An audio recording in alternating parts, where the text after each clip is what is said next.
All women are different, but they are all women. This video is androcentric from a men's point of view and is presented as opinion, commentary, and debate. Expressing opinions is not violence. These are ideas to challenge, question, and argue in public, because classical liberalism relies on the First Amendment for its dialectic.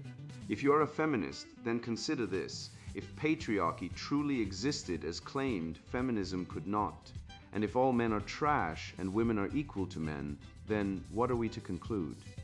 Women will die for their children, men will die for their wives and children, and God chose to die for all mankind.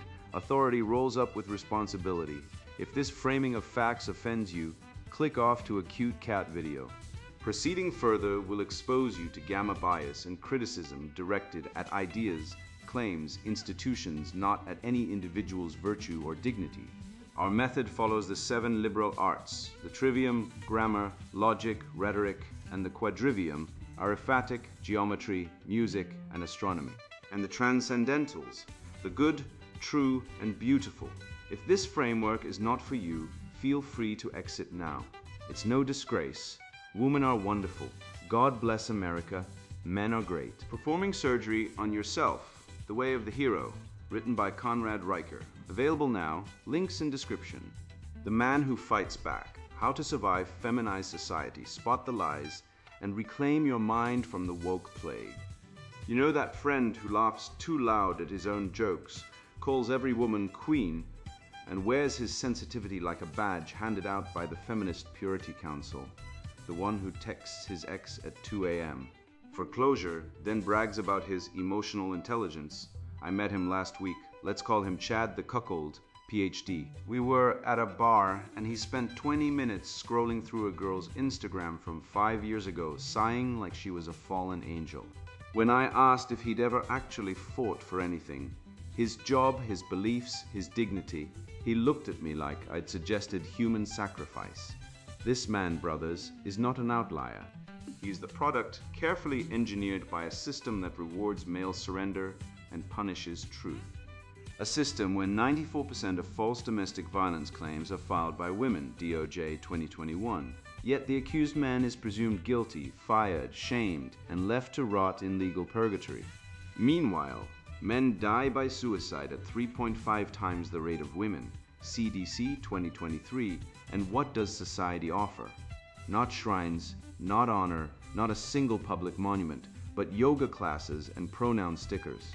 We are not living in a civilization.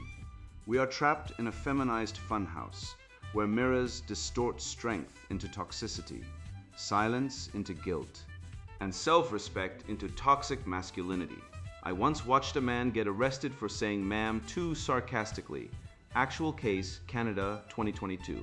But when a woman stabs her husband in the back after cashing the divorce check, that's empowerment, that's her truth. Wake up.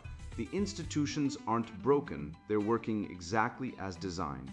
To transfer power from men to women, from truth to narrative, from reality to ritualized female hysteria. And the worst part, most men don't even notice they've been lobotomized. They think swiping on dating apps, begging for female validation, and lying about how many women they've slept with is freedom. It's not. It's the leash, polished to look like a bracelet. I'm not here to comfort you. I'm here to burn the script, to hand you the match, to show you how to test your friends for lies, how to starve your phone of its demonic attention, how to resurrect the silent brotherhood of men who suffer in silence because no one taught them their pain matters. This isn't therapy, this is war. And if you're still breathing, you're drafted, the litmus of character, testing a man through conflict and truth. He who has a why to live can bear almost anyhow. Nietzsche wasn't talking about surviving cancer or war. He was talking about surviving women. And let's be brutally honest, most men don't. Not emotionally. Not spiritually. You've seen it. The guy who laughs too loud at parties, dates 5 women a month, brags about game, but collapses like a wet paper bag when a woman looks at him wrong. That man is already dead. He just hasn't stopped breathing yet. His spine was replaced with estrogen-infused mush by kindergarten teachers, his courage castrated by gynocentric propaganda, and his truth replaced with performance. He doesn't have a why, he has a want. and want without will is just hunger dressed in a suit. Real character isn't forged in the warm bath of affirmation. It's forged in the acid bath of conflict. That's why I say if you haven't been called a misogynist for telling the truth, you haven't told the truth yet. Look at the modern man a neutered puppet dancing for scraps of female attention. He avoids conflict like it's leprosy because conflict risks disapproval, and disapproval from a woman in our gynocentric hell cult is worse than death. Social death, at least, is what he fears, being unliked, unfriended, unfollowed. But the truth is, conflict is the midwife of truth. Socrates knew this. He didn't sit around nodding politely. While Athenian women gossiped about their husbands, he challenged, he probed, he exposed, and they killed him for it, but he died a king, not a eunuch. Today's man?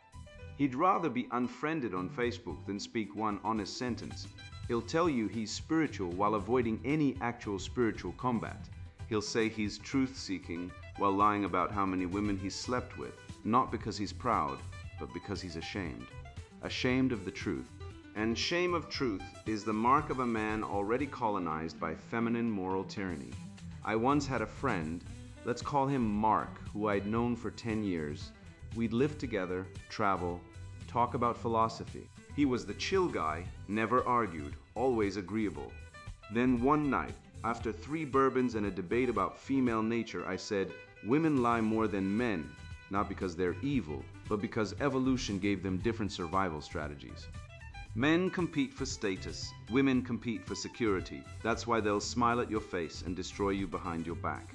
Mark went white, then red. Then he snapped, "That's disgusting, you're toxic." I laughed.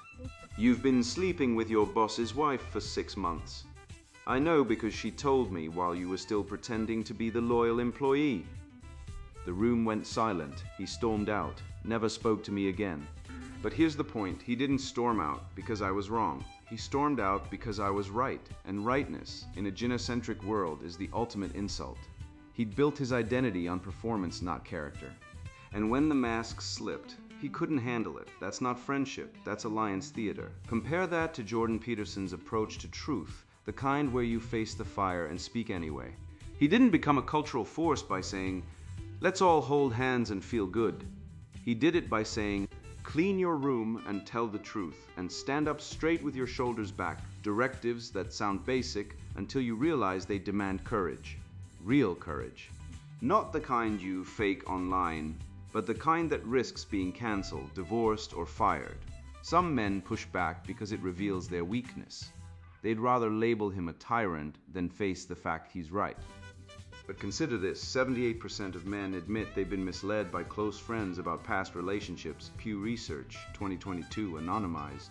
Let that settle. 4 out of 5 men are misled by their so-called brothers. Why?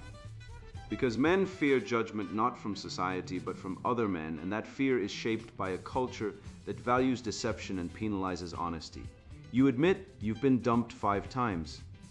You're low value. You admit you've been cheated on. You must have done something wrong, so men mislead. They exaggerate, they pretend. And the brotherhood turns into a lie ship. This isn't new. Schopenhauer saw it clearly. The will to truth is rare. The will to comfort is universal. Men lie about their past because they're afraid of shame, and shame is weaponized by gynocentric culture to control male behavior. Admit you've been cuckolded, you're weak. Admit you've been abused by a woman, you must have provoked her. Admit you've been financially destroyed in family court. You should have stayed married. The system punishes male vulnerability and rewards male performance. So men become actors, and actors don't have character, they have roles. But character, true character, is revealed only in conflict, only when the mask is ripped off, only when you're backed into a corner and must choose, lie and live, or tell the truth and be exiled. That's the litmus. That's the test, and 90% fail it. The remedy, agonistic virtue, the courage to stand for truth, not against people. Most men mistake conflict for hostility. Yet genuine conflict, Socratic, dialectical, agonistic, is the forge where truth is refined. It isn't about triumph, it's about discovery. It's about declaring, "I will risk this friendship to uncover the real." That's the hero's way. and it has no map, no shelters, just the raw, unyielding ground of what is. I created the Red Pill Honesty Index, RHI, to assess this in male relationships. It rates men on consistency. Do they speak the same in private and public emotional openness? Do they acknowledge vulnerability and responsibility? Do they face their errors? Most men land below 3/10. They lack emotional awareness. They've been conditioned to be agreeable, not honest, and agreeable is just fear disguised as kindness. I ran an argument stress test with 3 friends last year. Simple rules. Pick a controversial topic, e.g., female nature, divorce rates, abortion, argue it fiercely, and observe reactions. One man shut down, classic passive aggression, the feminized conflict avoider. Another got angry and insulted me, emotional dysregulation, the wounded ego. The third? He paused, said, "You might be right, let me think about that." That man scored 8.2 on the RHI. He's rare, he's the future, because only men who can disagree without disintegrating can rebuild the West. We don't need more safe spaces, we need dangerous truths. We don't need more empathy, we're drowning in feminine emotionalism. We need courage. And courage isn't the absence of fear, it's the mastery of fear through truth. So here's the final truth. You are not your comfort, you are not your reputation, you are not your social media following. You are your response to conflict. Every time you avoid a hard conversation, you die a little. Every time you lie to protect your image, you sell your soul. And every time you choose harmony over truth, you betray the hero within you. The West wasn't built by nice guys. It was built by men who stood in the fire. Socrates, Marcus Aurelius, Newton, Churchill, men who said, "Let the truth be known, even if it costs me everything." That's the litmus. That's the test. And if you're not failing some friendships by speaking the truth, you're not speaking the truth at all. I once watched a man actually flinch, when I suggested he leave his phone in the car before dinner. It was as if I'd asked him to remove a limb or surrender his passport to reality. That moment seared into me the truth no one wants to admit. The phone has become a prosthetic soul for modern men, a false heart beating with borrowed validation. It's not about communication anymore. It's about supplication to algorithms, to exes, to strangers with perfect skin and curated lives. And worst of all, it's neutering the male spirit, turning warriors into watchers, creators into consumers, heroes into ghosts, haunting their own lives. This isn't technology, it's possession. The phone zombie apocalypse, reclaiming presence in a distracted world. Your phone is not a tool, it is a leash. That's what I told the young man slumped over his coffee, eyes glazed, thumb flicking through Instagram stories while his date sat across from him, silent, humiliated. She wasn't even there for romance, she was there for data. Data that he wasn't giving her. He was feeding his dopamine gods. Those flickering female faces with red hearts and smiling emojis, while the flesh and blood woman in front of him withered like a forgotten orchid. I watched him, this digital eunuch, this modern-day Narcissus, staring not into water, but into a glass rectangle. And I thought, this is not courtship. This is self-cannibalism. Let me be clear, your phone is not yours. It belongs to the engineers in Silicon Valley who have reverse-engineered male attention with the precision of a neurosurgeon dissecting a rat brain. They know you're weak.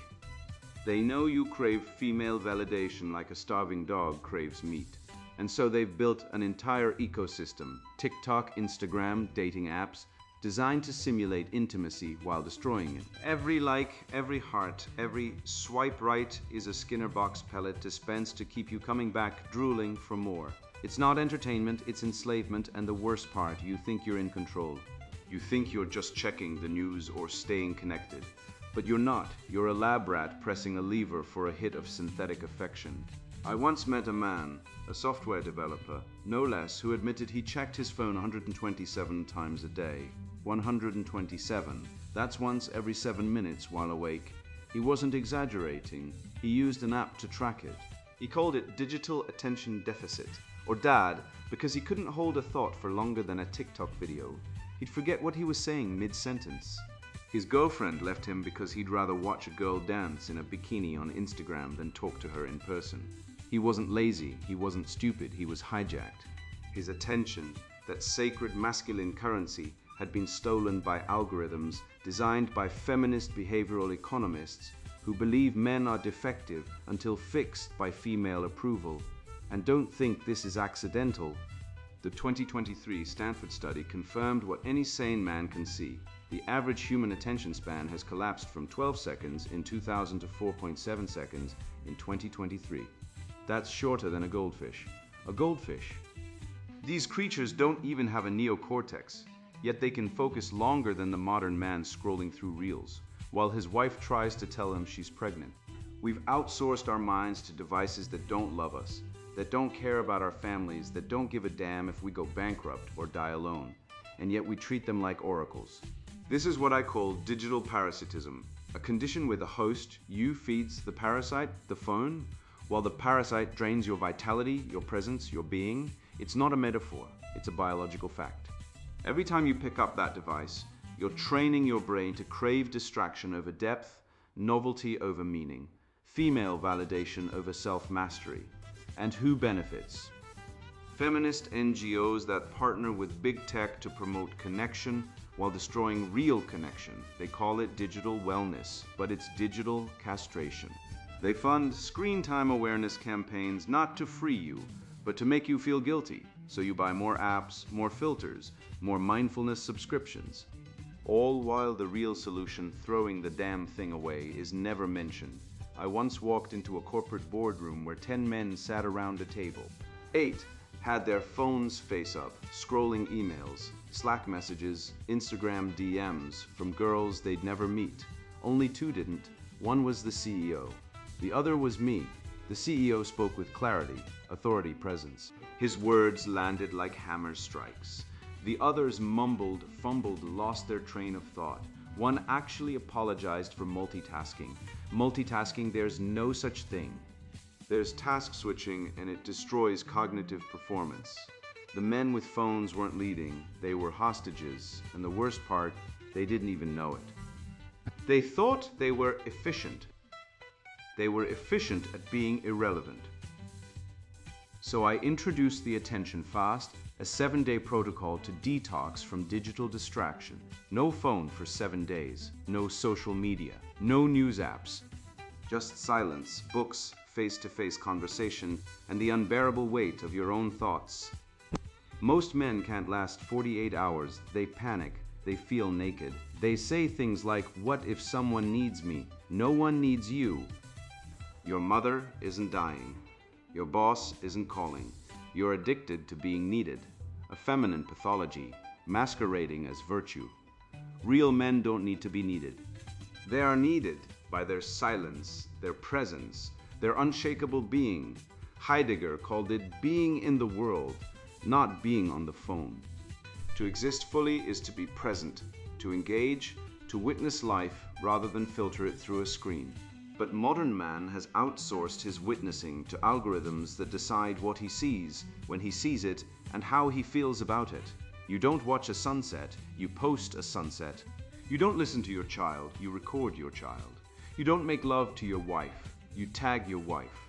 This is not living, this is curating a ghost. I use the 3 circles of attention model. The inner circle, yourself, the middle circle, the person in front of you, and the outer circle, the world. The phone disrupts all 3. It fragments your self-awareness, destroys intimacy with others, and alienates you from reality, the remedy, the engagement oath. A vow to keep your phone in your pocket during any human interaction. No exceptions. Not in restaurants, not in meetings, not in bed. This is not discipline, it's dignity. It's the refusal to be reduced to a dopamine-chasing monkey. And let's be honest, this isn't really about phones. It's about feminine validation. The entire digital ecosystem is engineered to make men beg for female attention in the cheapest, most degrading forms possible. Likes, followers, matches, DMs. It's the digital equivalent of kneeling in the mud, begging for a crumb from the mistress's table. And the saddest part, most men don't even realize they're doing it. They think they're socializing. They're not. They're prostituting their attention. So here's the truth. If you want to reclaim your mind, your presence, your soul, you must operate on yourself. Remove the digital growth. Cease feeding the system. Stop allowing female approval to define your value. Be a man who is not one who acts life for a crowd of phantoms. The world doesn't need more people pushing posts. It needs men, solid, here, quiet, strong men, who don't require a display to show their breathing. It wasn't just Jacob's story that burned into my mind, it was the silence that followed. No outrage from parents. No investigation into the girls who incited the violence. No recognition that a boy had been tortured until he broke. Instead, the institution celebrated the girl's tears and buried the boy's pain under layers of bureaucratic compassion. That moment wasn't an anomaly. It was a pattern, a carefully engineered moral inversion where male suffering is not only ignored but punished, while female aggression is disguised as victimhood. And if you think that stops in school, you haven't seen the courtrooms, the HR departments, or the headlines where men are presumed guilty before they can speak. This is the reality we've been herded into, a world that treats masculinity like a pre-crime, and femininity like a sacred cow too holy to question. The great male silence, institutional betrayal, and the erasure of male suffering. When I was 12, I watched a boy named Jacob get punched every day for a month, kicked in the ribs in the locker room, shoved into lockers, called faggot by a pack of girls who egged the boys on like Roman matrons at the Colosseum. The teachers, they saw it, they knew it. But when Jacob finally snapped and broke the nose of his chief tormentor, a girl named Ashley who had been orchestrating the harassment with chilling precision, he was expelled for defending himself. Meanwhile, Ashley was given a safe space counselor, encouraged to journal her trauma, and awarded extra credit for emotional bravery. I remember the principal saying, "Boys need to learn restraint. Girls express their feelings." Let me translate that for you. Boys are disposable damage control units. Girls are fragile glass orbs that must never be inconvenienced by consequences. This isn't education.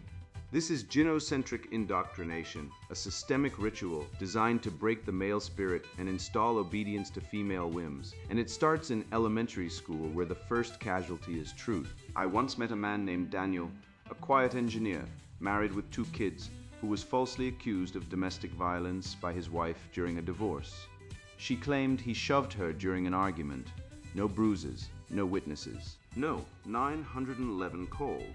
But the moment she filed the report, his life was nuked. The police handcuffed him in front of his children. His employer suspended him pending investigation. His picture was plastered on local news as a suspected abuser. The restraining order banned him from his own home. His wife, she got a free apartment from a domestic violence shelter, a tax-funded NGO that receives $47 million annually from the federal government to support women in crisis, regardless of whether the crisis is real or fabricated. Daniel spent $87,000 on lawyers to clear his name. Case dismissed, no apology, no restitution. But his career was in ruins, his kids barely spoke to him, and his reputation obliterated. This isn't justice. This is institutionalized male erasure, a machine lubricated by feminist dogma and fueled by the lie that women are incapable of malice. The Department of Justice confirmed in 2021 that 94% of false domestic violence reports are filed by women, and yet the system treats every accusation as sacred scripture. Why? Because the entire feminist legal framework rests on the myth of female innocence and male predation. Admitting widespread female falsification would collapse the entire edifice of victim feminism. So they bury the truth and bury men like Daniel alive. Look at Sparta. Boys were taken from their mothers at 7, trained in pain, silence, and courage. A Spartan boy caught stealing was punished, not for stealing, but for getting caught. Strength was sacred. Weakness was purged. Rome, fathers had the legal right to kill weak or deformed infants, including girls. Why? Because civilization requires sacrifice, not sentimentality. These cultures understood that male suffering is the foundation of order, that progress is built on the unacknowledged pain of men who die in wars, work in mines, build bridges, and protect the tribe. But today, we've inverted the pyramid. We praise women for speaking their truth while pathologizing men for enduring in silence. We call male stoicism toxic masculinity, as if the ability to suffer without complaint is a disease. Meanwhile, Women are encouraged to weaponize emotion, crying in meetings, demanding emotional labor from men, framing vulnerability as virtue. This isn't equality. This is moral alchemy, where weakness is transmuted into righteousness and strength is demonized as oppression. Nietzsche saw this coming. He called it the transvaluation of values, where slave morality triumphs over noble virtue. And today, the slaves are running the asylum with tenure grants and TED Talks. Let's talk about grief. I lost my father to suicide when I was 16. He was a veteran, a quiet man, the kind who fixed the neighbor's car for free and never asked for help. When his business failed, he didn't cry, didn't rage. He just disappeared. One morning, he drove to a remote bridge and jumped. No note, no warning, just silence. And when I tried to talk about it, really talk about it in college, a female counselor told me, "You need to process your emotions, not bury them like your father did." I wanted to scream. He didn't bury them, he carried them like armor, but I said nothing. Because in today's world, male grief is not honored. It's pathologized. We have entire industries, therapy, HR, diversity training, dedicated to teaching men to open up, share feelings, be vulnerable. But when a man does cry, he's often mocked, or worse, medicated. Yet the data is undeniable. Men die by suicide 3.5 times more than women, CDC 2023. But 90% of mental health funding targets women. Why? Because the feminist therapeutic state has declared female pain legitimate and male pain irrelevant. We have Breast Cancer Awareness Month, but no Male Suicide Prevention Week. We have shelters for women fleeing abuse, but none for men falsely accused or abandoned. This isn't compassion. This is the male victim industrial complex, a network of NGOs, universities, and media outlets that profit from female victimhood while erasing male suffering. They don't want solutions. They want perpetual crisis, because crisis means grants, influence, and power. I once heard a judge say during a family court hearing, "Children need their mothers, that's it." That's the entire philosophy behind 78% of custody rulings favoring women, even when the father is clearly more stable, more present, more capable.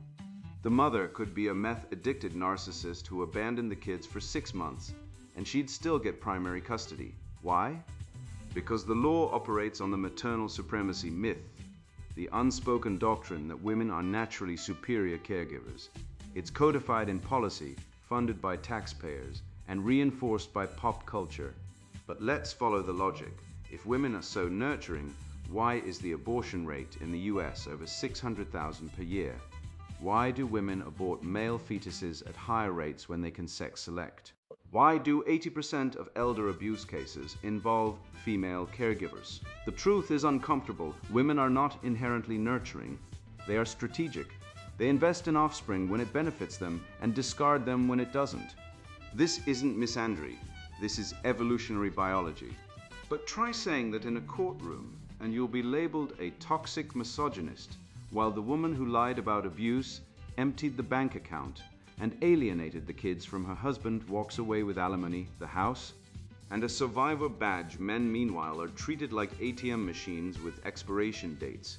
The Industrial Revolution didn't make men obsolete. It anticipated the feminist state. Men were used to build factories, fight wars, die in mines, and then discarded. Today, they're used to pay taxes, fund divorces, and vanish from their children's lives. Same script, new branding. So what do? I founded a group called the Silent Brotherhood, not a therapy circle, not a safe space, but a network of men who meet in basements, garages, and hunting lodges to speak truth without fear. No counselors, no feminists, no virtue signaling, just men who say, "I lost my kids. I was falsely accused. I wanted to die." And instead of being told to process feelings, they're told, "You're not broken." The world is, we don't hand out tissues. We hand out logic, history, and justice. We study Marcus Aurelius, not Brené Brown. We read Seneca, not Robin DiAngelo. Because the antidote to the great male silence isn't more talking, it's awakening. It's realizing that the institutions you trusted, schools, courts, media, medicine, are not neutral. They are weapons in a silent war against men. And the first step to winning is seeing the blade. Once you see it, you can disarm it. You can walk away. You can build something real, faster, stronger, true. The living spirit of Western civilization isn't dead. It's waiting in the silence, and it speaks not in tears, but in truth. I was once that kid, the quiet one with blood on his lip, told to walk away while the girl who clawed my face got a hug and a juice box. I learned early, in the gynocentric classroom, truth is secondary to emotion, and emotion is weaponized by the weak to control the strong. The system isn't broken, it's working exactly as designed, to silence men, to pathologize our nature, and to elevate female chaos into virtue. But I refused to stay silent. I went underground into the ruins of the West's greatest minds, Schopenhauer's fury, Plato's order, the Bible's fire, and pulled up truth like a sword from the stone. That's when I realized the real revolution isn't on the streets or in the universities. It's in the minds of men who had enough, the welders, the fathers, the forgotten, who are waking up, reading, thinking, and speaking. And when they do, even the algorithm built by the enemy can't stop the signal, because nature has a back door. When you speak truth, it spreads like fire in dry grass. The organic intellectual, forging a new vanguard against cultural Marxism. Most men are chained in a cave staring at shadows while the real world burns outside, and the women are the ones throwing the matches. I saw it on Reddit. A quiet, unassuming guy, called him Dave, posted a 1,200-word demolition of feminist claims using nothing but logic, biology, and history. He cited the Human Genome Project showing 80 million sperm per ejaculation, but only one viable egg. Nature's first hint that men are built for competition, women for selection. He pointed to NIH data. 70% of divorces initiated by women, 90% of false domestic violence claims, and 11% cuckoldry rate, with some studies hitting 30% in high-risk populations. He didn't shout, he didn't curse.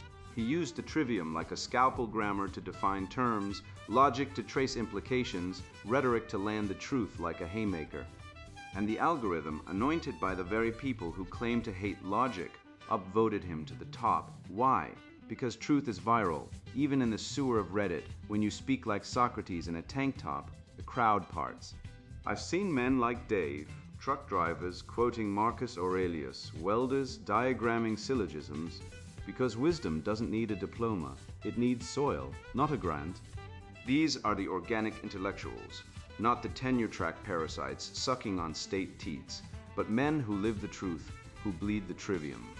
The institutional intellectual, the DEI professor, the gender theorist, the critical pedagogue, is a bureaucrat in a tweed coat, peddling resentment like a used car salesman. They don't think, they recite dogma. They don't lead, they manage outrage. But the organic intellectual, he's the blacksmith who reads Aquinas between shifts, the father who teaches his son the Republic instead of letting Disney brainwash him. He's not appointed, he's forged. Antonio Gramsci wanted organic intellectuals to destroy Western culture from within. We are hijacking the concept and turning it into a spiritual siege engine. Gramsci's organic intellectual was a cultural Marxist mole, embedding in institutions to subvert tradition. We say, no more. The true organic intellectual is the man who defends the transcendentals, good, true, beautiful, not with tenure, but with courage. He's not funded by George Soros or the Ford Foundation. He's funded by truth. He doesn't need a university podium. He speaks in gyms, barbershops, Discord servers, and backyard firesides. He doesn't fear being counseled. He cancels lies. Cultural Marxism isn't Marxism in the economic sense. It's a psychological weapon disguised as social justice. It replaces virtue with victimhood, excellence with resentment, truth with power. It says, you're not failing because you're lazy. Society is oppressing you. It turns men into emasculated husks, begging for female validation, while women who commit 40% of domestic violence, CDC NVDRS, play the damsel. It's a spiritual parasite, feeding on guilt, envy, and sexual confusion. I saw a high school teacher, Mr. Thompson, fired for teaching subject-verb agreement. Not because he was bad, he was excellent, but because he refused to use they for singular students who identified as non-binary. The school replaced him with a gender-inclusive syntax workshop led by a 23-year-old with a degree in queer hermeneutics. This is not education. This is brainwashing. Language is the first battleground. When you corrupt grammar, you corrupt thought. When you say assigned male at birth, you're not being scientific. You're doing ideological alchemy. You're turning biology into performance art. And the antidote, the trivium triad, grammar. Say what you mean. Logic, mean what you say. Rhetoric, make them feel the truth in their bones. These are not tools, they're sacraments. The four horsemen of the woke apocalypse. Intersectionality, critical theory, DEI, and gaslighting. Intersectionality says your worth is determined by how many victim groups you belong to, as if suffering is a currency. It's a theology of resentment where the most oppressed get the biggest pulpit. But who decides who's oppressed? The priests of wokeness. Critical theory, Frankfurt School poison, is not about critique, it's about destruction. It says all institutions are tools of oppression, so burn them down. Never mind that hospitals, courts, and universities were built by Western men to protect civilization. DEI, diversity, equity, and inclusion is a euphemism for discrimination. It doesn't want equality, it wants revenge. It hires the unqualified to balance the scales, while men, especially white men, are told they're problematic for existing. And gaslighting, that's the feminine dark triad weaponized: deny, deflect, dominate. I've seen men accused of toxic masculinity for working hard, for protecting their families, for refusing to cry on command. The police now arrest fathers for parental alienation when they question their ex's new boyfriend who's actually abusing the kids. Meanwhile, male suicide is 3.5x higher than female, CDC. Yet men are told they're privileged. Privilege is dying alone, broke and hated. The remedy, Aquinas' participation in the good. The good isn't subjective. It's objective, hierarchical, real. A sunset is beautiful because it reflects divine order. A just man is good because he aligns with nature. We don't create meaning, we discover it. And we do it in truth dojos, not temples of woke indoctrination, but battle schools for the mind. Men gather, read the great books, dissect arguments, and train in intellectual jujitsu. No participation trophies, only truth or correction. And the red pill curriculum. 12 books to reset your brain. Plato's Republic, Justice Isn't Equality. Becker's Denial of Death. We're all afraid of dying. Hence religion, art, legacy. Green's Moral Tribes, conflict arises from clashing moral matrices. Schopenhauer's world as will and representation. Life is suffering, but wisdom redeems it. These aren't suggestions, they're survival tools. Because the war isn't out there, it's in your head. And if you don't perform surgery on yourself, the cultural Marxists will perform an autopsy. I watched a man once, call him James, get slapped with a restraining order by an ex who'd thrown a frying pan at his head 6 months prior. Now she wept prettily to the judge while he stood mute. Defanged by family court alchemy that turns aggressors into angels and protectors into predators. That same week I read a CDC report stating men commit suicide at 3.5 times the rate of women. Yet 90% of publicly funded mental health programs target women exclusively because nothing says crisis intervention like ignoring the group actually dying. You think this is justice? This isn't justice, this is ritual sacrifice on the altar of gynocentric idolatry, where men are either invisible or guilty until proven dead. And don't get me started on the cuckoldry rate. 1 in 12 men in the West are raising children, not their own, 12%, yet we still chant family values like monks mumbling Latin, blind to the rot eating the foundation. You want truth, here it is. The feminist revolution wasn't about equality, it was about power, and men were the raw material to be consumed in the furnace of emotional entitlement. I've seen boys expelled for defending themselves while girls who orchestrated the bullying got trauma counseling and TikTok followings. I've watched men lose homes, children, life savings, all without trial, all on the whisper of a woman's accusation, with no presumption of innocence, just presumption of guilt. And still, the institutions preach believe all women like it's gospel, while Schopenhauer's ghost laughs bitterly from beyond the grave, knowing full well that women, by nature, are not truth seekers, but value maximizers, evolutionarily tuned to secure resources, not honor principles. You think I'm harsh? Open the divorce records. Check the false accusation stats. 94% of unfounded domestic violence claims are filed by women, DOJ 2021. And yet we treat every claim like a divine revelation. This isn't progress, this is pathology, dressed up as virtue, weaponized by cultural Marxism, and enforced by a feminized priesthood of bureaucrats, therapists, and HR drones who've never thrown a punch or bled for a principle. But you've read every word, you didn't flinch, you stared into the abyss and said, "This is real," and in that moment you passed the test, you're no longer asleep. You've seen the matrix of lies, the phone zombie distraction economy, the institutional betrayal, the manipulation of language to invert good and evil.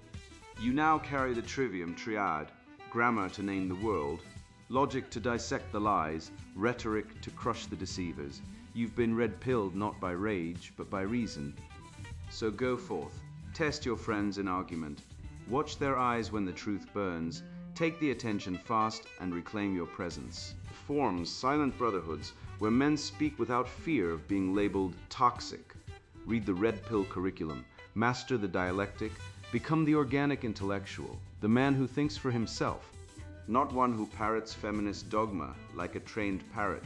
The West was not built by cowards, it was forged in fire, in conflict, in truth. And you are the spark that can rekindle it. And now the sponsored book, Introduction Performing Surgery on Yourself, The Way of the Hero. You were not born to beg, you were not made to wait for permission.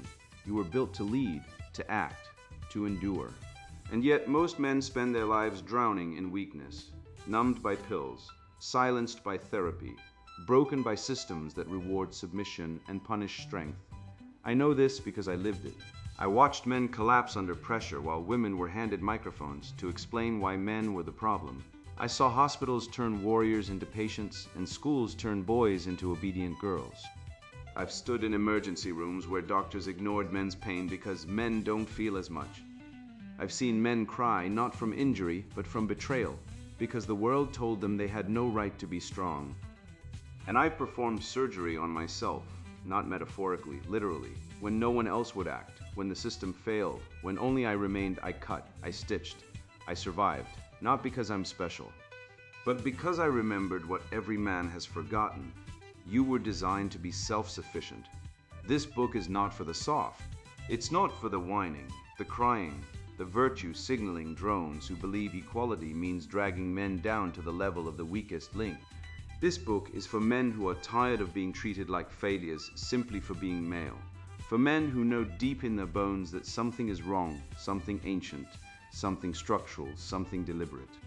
The West is dying, not from war, not from poverty, but from gynocentrism, from a healthcare system that treats men as disposable, from a culture that pathologizes masculinity while worshipping female emotion as divine truth, from schools that punish boys for being boys, from laws that assume men are predators and women are victims. This is not accidental, it is engineered. And the result is clear. Men are sicker, weaker, lonelier, and more medicated than ever before. But you don't need to be a patient, you can be a surgeon. Not just of your body, but of your mind, your family, your legacy. This book will teach you how to think like a Spartan, act like a Roman, and lead like a prophet. It will show you why pain is not your enemy, it is your teacher. It will expose how modern medicine has become a tool of control, not care. It will give you the tools to act when no one else will. You will learn about the frontier surgeons who operated on themselves in the snow. You will understand the biology of leadership, the reason men are wired to protect, provide, and prevail. You will see how vulnerability is used against men, not to heal them, but to disarm them. And you will discover how to build networks of real men, brothers, who don't flinch, who don't apologize, who don't seek permission. This is not self-help. This is self-ownership. If you are a man who still believes in truth, in logic, in hierarchy, in duty, in God, then this book is for you. If you are a woman who thinks she belongs here, close it now. This is not your story. Your revolution has already won. This is a counter-revolution for men who refuse to die quietly, for men who remember what it means to be sovereign. Read on if you dare. Performing Surgery on Yourself. The Way of the Hero, written by Conrad Riker. Buy now, links in description.